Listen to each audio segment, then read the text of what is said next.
Sandra Pinal, and this video is about safety. This last week we've been reviewing some safety issues, not really so much issues, but reviewing the chapter. I've been reviewing it with my field instructor, and what we found is that many of the things that are listed there are not necessarily, they don't necessarily apply for the internship that I'm doing. Most of the time my internship has to do with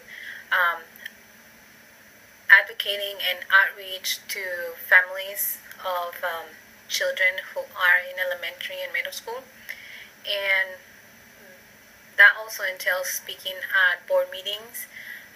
So there's a lot of public speaking, and there's a lot of assessments, doing surveys, and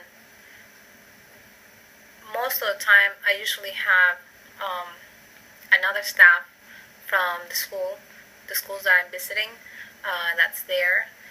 I am there facilitating different programs, and they don't really entail much of the safety issues that would be encountered if I was in a different setting of internship. However, when in speaking with my field instructor, she told me that although nothing has ever happened to previous interns there, it is advisable to always be aware of my surroundings. You just never know if something could happen, and to be able to react quick to any given situation, it is very important. One of the things that were given in one of the scenarios that was given in the class was about being with a senior, and if they close the door and they start shouting at you, and because you represent the company, the government that's taking away their benefits. So in speaking with my field instructor, she asked me, well, what would you do in that situation? What I figured to do was to de-escalate the anger, because the other person is very upset, very angry at not per se me, but what I represent, and it is important for the social worker to de-escalate the level of anger, the level of madness that the person is having.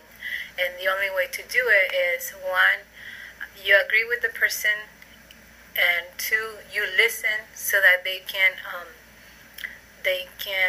ventilate and let it out, and you're just there listening. Don't show that you're scared, because that will definitely make them feel that they're stronger, and kind of they'll know that you are intimidated by the way they're approaching you. But just agreeing with the person, just listening to what they're saying, and then maybe trying, showing empathy and trying to understand, trying to find options. Obviously this has to be, since it's on the spur of the moment, you gotta be super fast and be able to think of the options that are available. So you have to definitely know your community, where you are working. You gotta know the resources that are available for the population that you're serving, which in this case it would be seniors.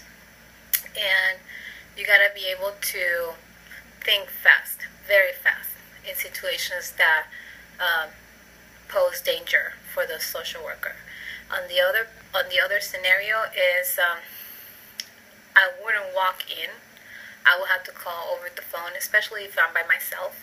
Call on the phone and reschedule the appointment for another date at a different setting, because going to their home, I am in a disadvantage, and that is just not good. So that's what I will do for safety, is think fast, know where you stand, and know the resources available, and a lot of tactics on how to de-escalate when people are angry.